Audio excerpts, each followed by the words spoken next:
Hej, witajcie! Aby jakoś nawiązać do gry, którą przygotowałem, zacznę od poruszenia tematu graczy z niepełnosprawnościami. Grupy, która wbrew pozorom nie jest taka mała, według niektórych raportów może wynosić około 400 milionów graczy. Oczywiście żyjemy w czasach, w których technologia pozwala różnym firmom opracowywać coraz to lepsze rozwiązania i alternatywy dla niemal każdej formy niepełnosprawności. Nie tylko producenci hardware'u wychodzą naprzeciw tej grupie, także deweloperzy i mowa tutaj o wszelakim rodzaju ustawień, dzięki którym osoby z niepełnosprawnością mogą dostosować rozgrywkę pod siebie.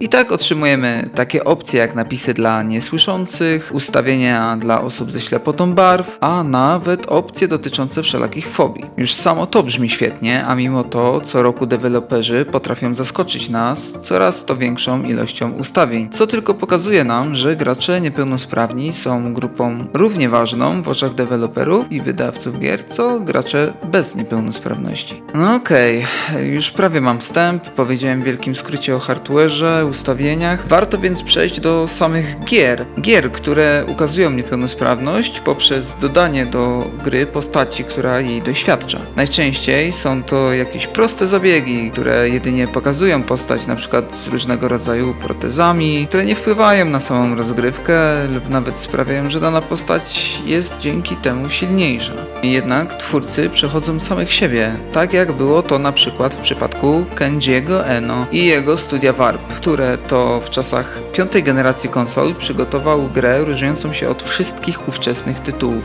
Grę dla niewidomych.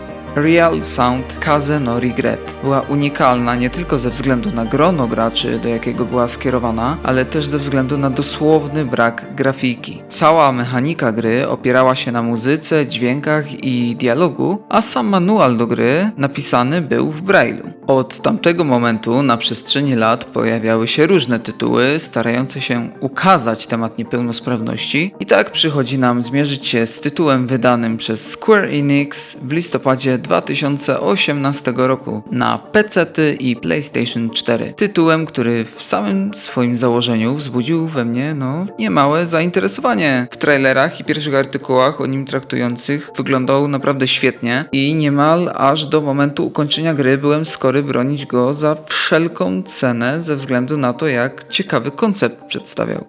Przed wami The Quiet Man.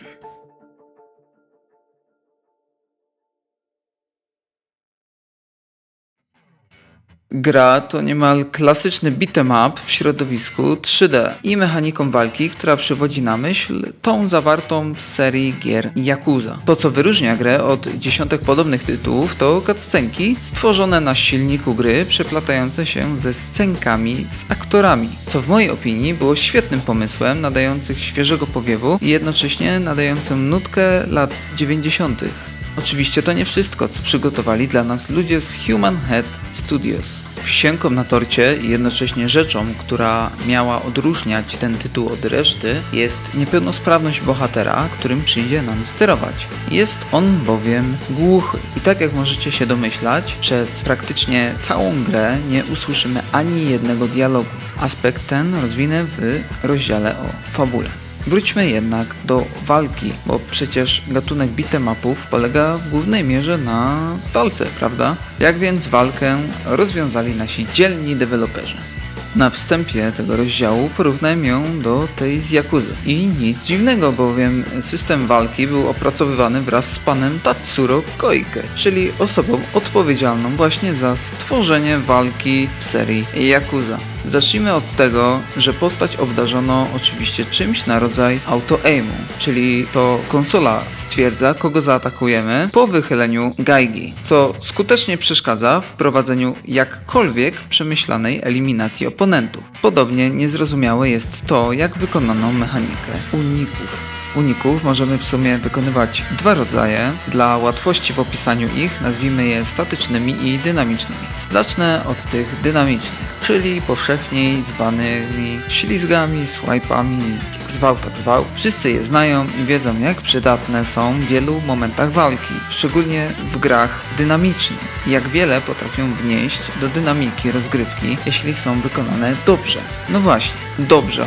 Tutaj jest to skopane już w samym założeniu, ponieważ wykonując unik, jednocześnie wskazując kierunek, nie wskuramy kompletnie nic, bowiem przycisk uniku sprawia, że postać śmignie w kierunku, ku któremu jest zwrócona, co przez całą grę sprawiało, że nie mogłem się do tego przyzwyczaić i zamiast swipe używałem zaimplementowanej mechaniki sprintu, co sprawdzało się o wiele lepiej, a przy okazji przynosiło masę frajdy. Drugi rodzaj uniku to ten, którego używamy podczas bezpośredniej walki z oponentem. Kiedy zauważymy pędzący ku nam cios, wciskamy guzior przypisany do uniku i dostajemy w ryj, ponieważ moment, w którym nasz przeciwnik wykonuje cios, jest momentem, kiedy nasz unik już nie zadziała. Przycisk uniku powinniśmy wcisnąć dokładnie chwilę przed wykonaniem ciosu przez naszego wroga, co w teorii jest wykonalne, ponieważ oponenci posiadają na oko 2-3 animacje ataku, więc można bardzo szybko nauczyć się tego schematu, ale to nie wszystko, ponieważ kiedy uda wykonać się nam unik w idealnym momencie, możemy wykonać coś w rodzaju kontry, w której nasz bohater przy akompaniamencie nieśmiertelnego slow-mo zasadza oponentowi soczystego luja, wyłączając go na kilka sekund z walki. Przydatne i efektowne, jednak szybko się nudzi, ponieważ jest zaledwie kilka animacji. Wielka szkoda. Przejdźmy do podstaw każdej gry tego typu, czyli samej walki. O auto-aimie już napisałem. Sama walka jest jednak wykonana raczej po łebkach. Mamy 3 przyciski odpowiadające za nie. Cios słabszy, cios mocniejszy i chwyt. Klasyka. Rzecz jasna, system walki również został sprowadzony do strasznie nudnej czynności, bowiem nie zaimplementowano tutaj tworzenia jakichś kombosów w zależności od kolejności wciskanych przez nas guziorów. Zamiast tego jedyne combo to dowolna ilość ciosu słabego zakończone ciosem mocnym. Natomiast po wykonaniu chwytu możemy przeciwnika klasycznie oklepać lub pchnąć. Cóż za rozmach. Twórcy zaimplementowali również swego rodzaju specjalny tryb, który po naładowaniu uaktywniamy przypisanym przyciskiem. Gra przechodzi do widoku TPP, gdzie przy akompaniamencie slow-mo rozprawiamy się z oponentami, kończąc wszystko całkiem fajnym i widowiskowym finisherem. Nie żartuję. Muszę też wspomnieć o mechanice poruszania się postacią. O ile zwykłe chodzenie działa raczej bez zastrzeżeń, to uruchomienie sprintu naszym killerem potrafi przynieść uśmiech na twarzy każdego. Spójrzcie, co się wyprawia, kiedy nasz pamperek trafia na kurs kolizyjny z przeszkodą. Niezłe, co nie? Nasz bohater dysponuje niesamowitym odruchem samozachowawczym i prędzej zamieni się w posąg, niż uderzy w cokolwiek. Dobra, wiemy jak wygląda poruszanie. Czas, abyśmy dowiedzieli się, jaką historię przedstawi nam tak nietuzinkowy tytuł. Na początku chciałbym zaznaczyć, że prawdopodobnie mogłem nie zrozumieć fabuły z racji na podjęte przez dewelopera rozwiązania. Jak już wam wiadomo, nasz protagonista jest głuchy, a my razem z nim. I nie wiem, kto wpadł na ten pomysł, ale szczerze mówiąc gratuluję, ponieważ daje to ogromne możliwości opowiedzenia historii w sposób inny, do którego przyzwyczaiło nas dużo gier. Mamy tutaj przecież tak dużo możliwości, aby przedstawić w szerokim zakresie sposoby mowy niewerbalnej. Wyobraźcie sobie, jak ciekawym byłoby, gdyby deweloperzy zawarli odczytywanie kontekstu sytuacji z mimiki osób, z którymi wchodzimy w interakcję. No przyznacie, że pomysł jest zajebisty i przy odpowiednim wkładzie pracy można z tego stworzyć coś cholernie innowacyjnego. A więc w jaki sposób twórcy przedstawiają nam świat widziany z perspektywy osoby niesłyszącej? Odpowiedź brzmi: nie mam pojęcia. I mówię serio, bo przez całą grę nie mamy pokazanych interakcji, które świadczyłyby o tym, że nasz bohater potrafi porozumiewać się inaczej, jak poprzez sprzedawanie soczystych razów. Nawet postać, z którą bohater zdaje się znać od dawna i być w bardzo dobrych kontaktach, nie przejawia choć odrobiny ochoty, aby zwracać się do naszego bohatera językiem migowym, pisząc, generalnie robiąc cokolwiek poza gadaniem do swojego głuchego znajomego. No i można powiedzieć, ale przecież osoby głuche potrafią czytać z ruchu walk. No, Tak, tylko że jeśli nasz bohater by potrafił czytać z ruchu warg, to dlaczego mielibyśmy nie dostać napisów świadczących o tym, że on rozumie, co się do niego mówi? Bo przez większość gry po prostu patrzy się na wszystkich jak jakiś tur i czeka, aż będzie mógł znowu bić innych ludzi. Twórcy oczywiście nie stworzyli świata całkowicie głuchego. Nie wiem, jakie to uczucie nie słyszeć, ale twórcy przedstawiają to jako ciągłe odgłosy stłumionego dudnienia, jednak jaja zaczynają się, kiedy postacie poboczne zaczynają się odzywać. Nie wiem, co twórcy sobie myśleli, ale brzmi to jak poruszanie się po menu PlayStation 2.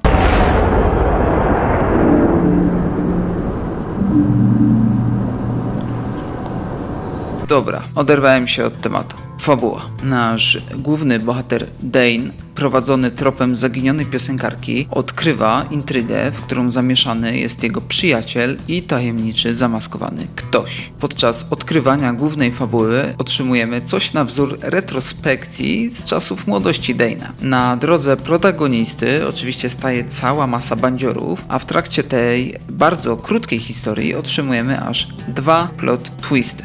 Emocje opadają i napisy. Jednak nie tak szybko, bo gdy napisy się kończą, otrzymujemy jeszcze jedną scenę, gdzie zostajemy poczęstowani trzecim plot twistem, który jednocześnie nakłania nas do zagrania raz jeszcze w ten tytuł. Tym razem z dźwiękiem.